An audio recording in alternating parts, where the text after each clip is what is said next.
Welcome to Mina's bookshelf.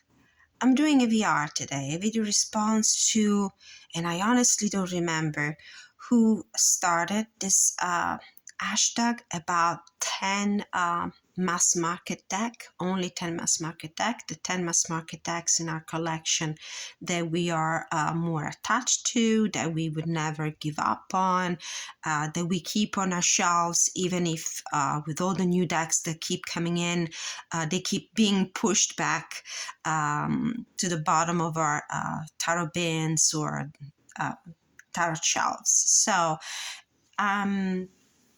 of course, I'm not including my trusty RWS. It would be an option, an obvious choice, but I'm going to start with the thematic choices. Let's put it this way. Modern, contemporary looking decks. And I have The Spirit Within Tarot by Stephen Bright. This is published by Red Feather. And this is a deck that certainly I don't use much anymore, but I love it, and it will never leave my my collection. What I love about this deck is the fact that the artwork features black silhouettes and some urban sceneries, and it's color coded. So we have the greenish color for the pentacles, we have orange for the wands, we have multiple colors for the major arcana, but then we have the blues for the cups, and for the swords we have yellow. So I love this deck because it embodies a feminine and masculine energy. So it's not, let's say, a deck that you use only for your customers who identify with the divine feminine. It's a great deck, working deck, and a great reading deck if you read for other people, that you could easily use also for clients that identify with the divine masculine energy. This deck does for me what the Fountain Tarot does for many other people. And by the way, the Fountain Tarot is a tarot deck that left my collection, but it gives you matter-of-fact kind of readings, emotionally detached by the energy that comes through the messages. And I love it. It's great in spreads, especially big spreads like the 9-card spreads or the Celtic Cross, because you can easily spot the dominant energy when you see if the yellow or the green or the blue are the colors, or the orange are prevailing. Each of those colors matches a suit and an element. So this was The Spirit Within Tarot by Stephen Bright.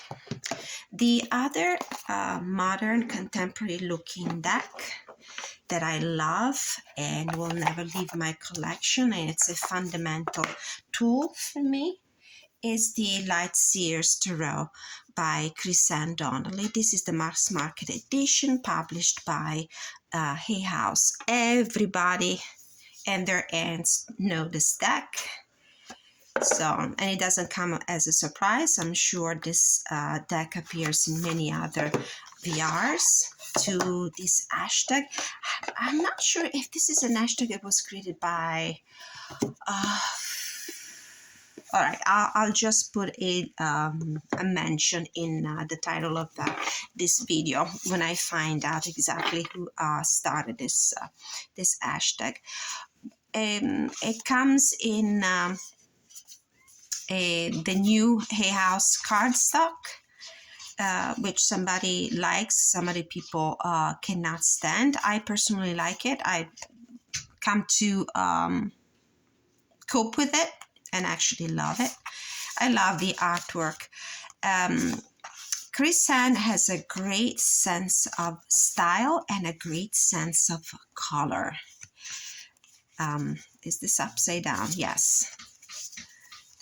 This is why I find it so attractive. And it's also very emotive. Each of the characters representing the archetypes in the deck especially in the close-ups, have some very revealing facial expressions. If you are an intuitive reader and you count a lot on the facial expressions of the characters appearing in the cards, this will be an invaluable, absolutely useful tool for the interpretation of the cards. Love it, love it. I edged it in green. It doesn't come this way. I tried to edge it the same way it came in the indie version. So this was the Light Seers Tarot by Kristen. Just making sure I'm recording. Yes. Now from the contemporary, we're going to the mass market decks that transport me to a different era, a different time period, and different places.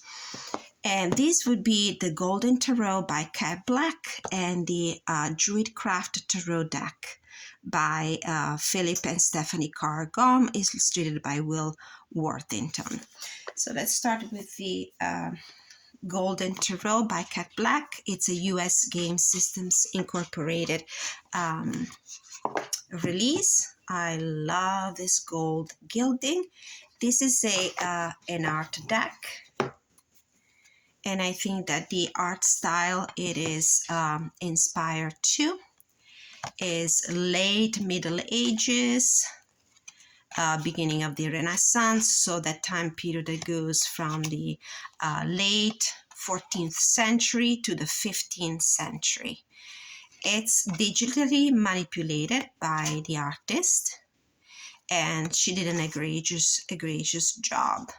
The element, as you can see here in these 4 cups, the objects representing the element are so deftly incorporated in the artwork and the medieval and Renaissance art in this deck. It's flawless. And it's an RWS inspired deck, so it's a great reader. Love it. I love art decks. I love historical decks. So this is the other one that I would miss if it wasn't in my collection. This is the Golden Tarot by Cat Black. Now the other deck that transports me to a different time and a different place is the Druidcraft Tarot deck. I do not have Anglo-Saxon roots in my heritage. I'm Italian, but the Celtic culture, the Anglo-Saxon culture is a culture that always fascinated me. It's been object of my studies for many years.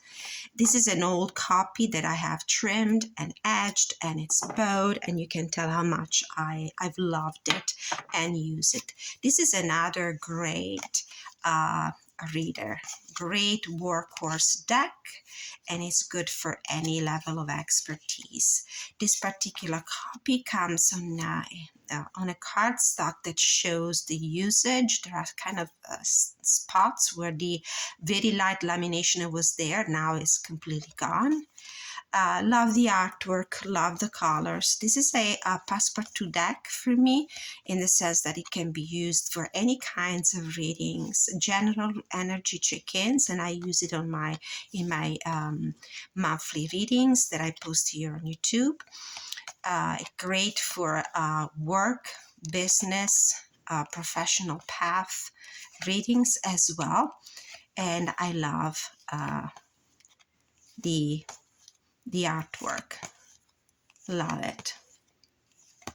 So this was the Druidcraft Tarot deck with illustrations by Will Worthington.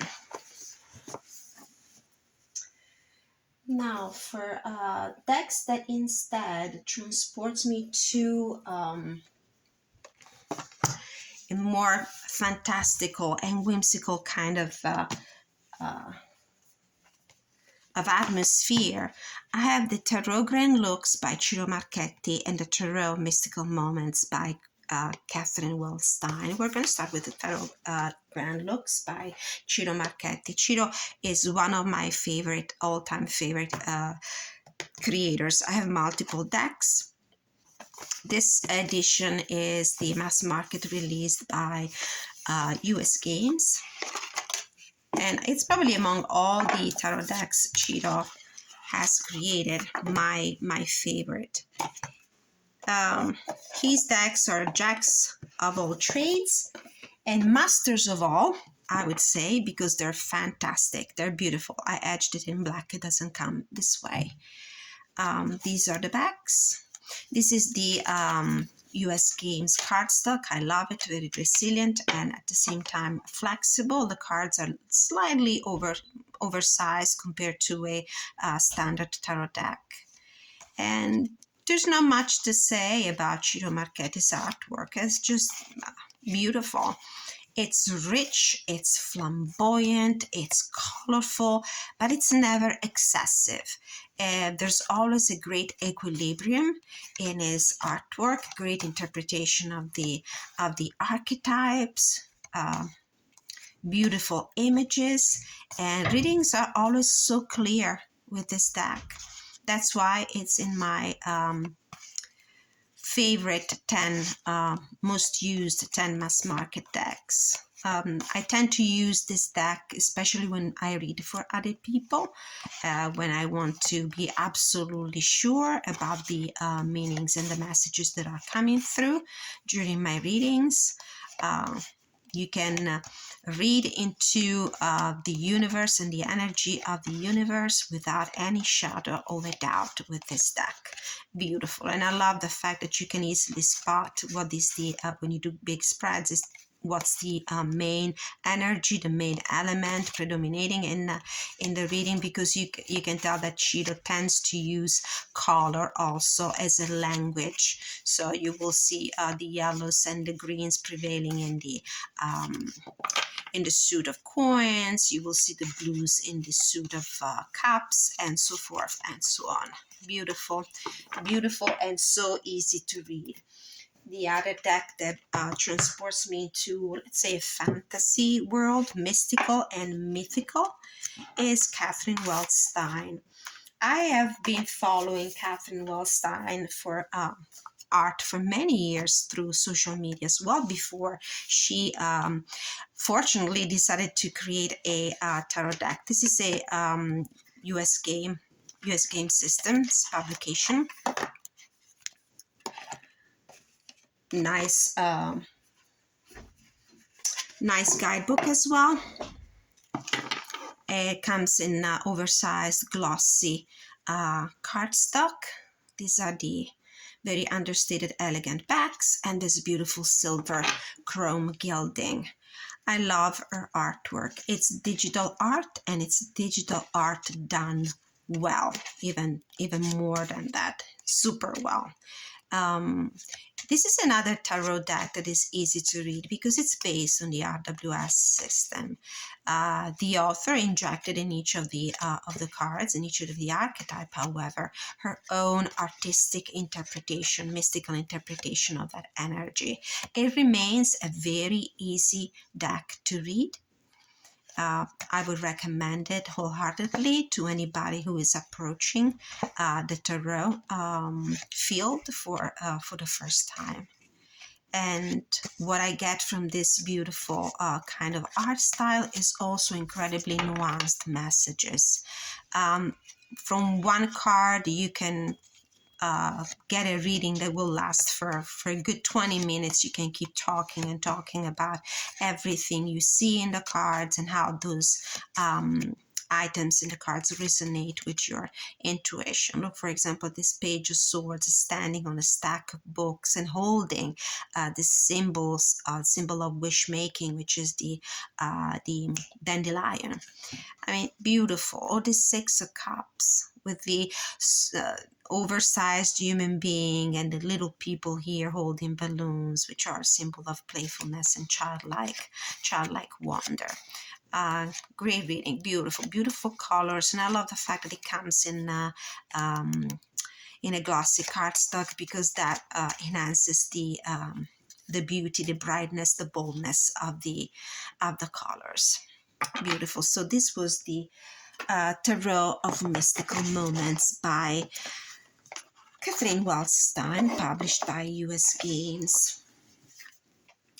Now, I would like to talk about the Crow Tarot, another publication by US Games. This is created by MJ Cullinane. It used to be an indie deck, I believe. And this is an interesting deck as a story for me. It's a deck that I acquired a first time. I actually love it. Loved it. I love the chattiness of the deck because this is a chatty deck, just like Crows. But because of the abundance of animal decks in my collection, it wasn't getting the use that it deserved. So at some point, I decided to give it away. And as they say, the absence made the heart grow fonder. So over time, I felt like I really missed it and I wanted it. So it came back to me. It flew back to me. Look at these beautiful backs. I've edged it in this coal black, anthracite black marker. And same thing, beautiful US game cardstock.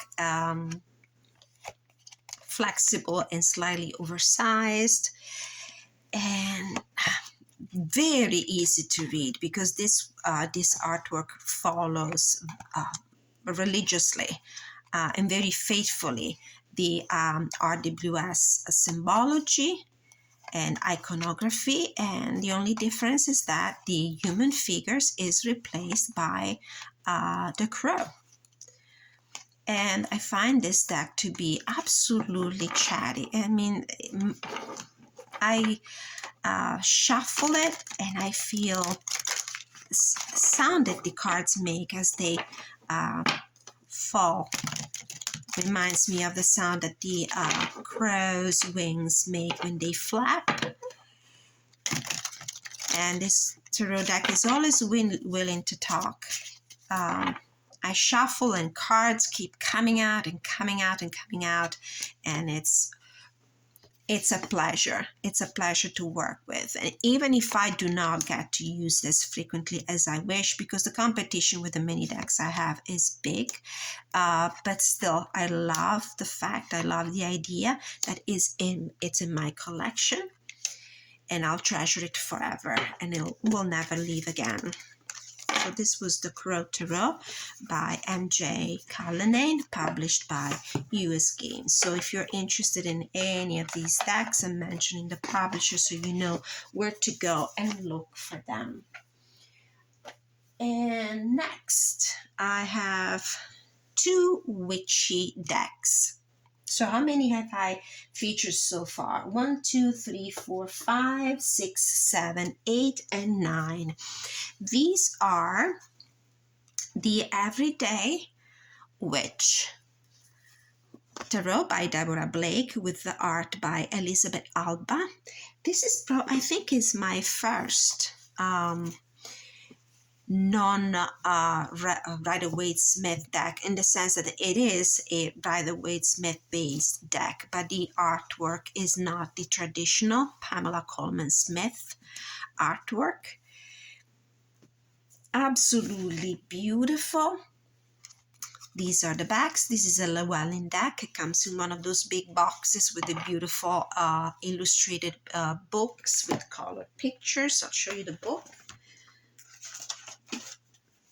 This is the book with the glossy papers and this beautiful color photos. And I think it's the first one where Llewellyn went from the black and white matte paper to the glossy, colorful.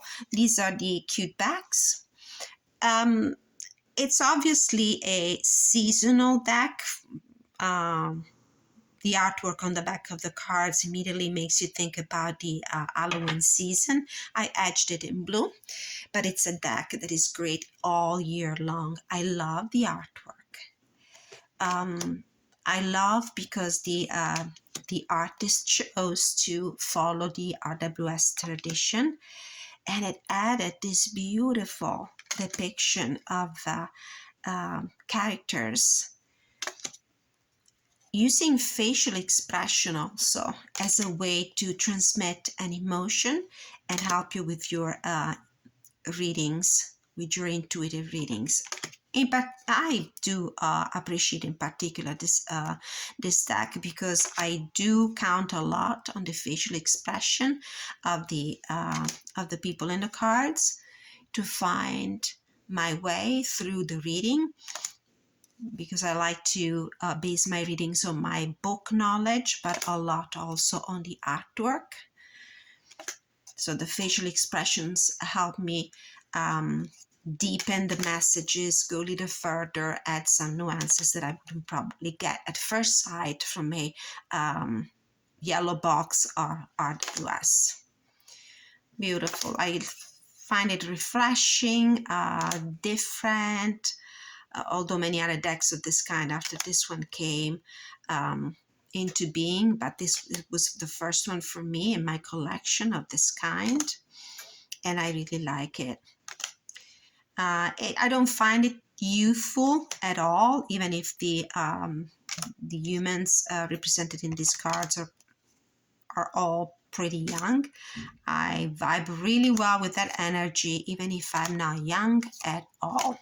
So this was the Everyday Witch Tarot deck.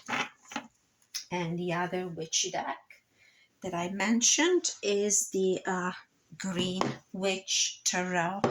I consider this deck to be also an animal and a botanical deck, because the peculiarity of this very easy to read deck, easy to read for me at least, beautiful artwork. The creator, the author is Anamora, and the art by Kiri Ostergaard Leonard. Has this Yuletide season vibe represented here in the back. I etched it with a silver marker, metallic marker. It doesn't come that way. This is a Llewellyn mass market deck. Beautiful artwork, very colorful, inspired to the Wicca pagan tradition. And I think a few things have been renamed in this deck, like for example, nature is the devil. Artemis are the swords, but this one, as well as the and what is her name, the other deck that I just featured, the Everyday Witch, same thing. The images are very dynamic, so they're great for readings, especially if you use the directionality and the facial expressions to read. Very dynamic images. You can get great readings. And each of the cards features a plant and an animal. They're usually very small, so I don't know how many readers actually pay attention or linger long enough on these items here, on these elements, to add some more layers of interpretation to the cards. The book is exceptional in this way, in this sense, because there is a detailed description of everything that goes on in the cards, and there's also a paragraph that is devoted to the meaning of each plant, flower, and animal that appears in the card. So I consider this also as a botanical and an animal deck. So if you pay attention and you go into that guidebook and read through every single interpretation of the cards, you will understand how what a treasure that book is. We tend to discard those guidebooks, but I have to say, over the years, even if my knowledge of the tarot as a system has increased over the years because of the studies, I never discard a guidebook anymore, because creators, artists come with their very own personal touches and interpretations, and they're beautiful.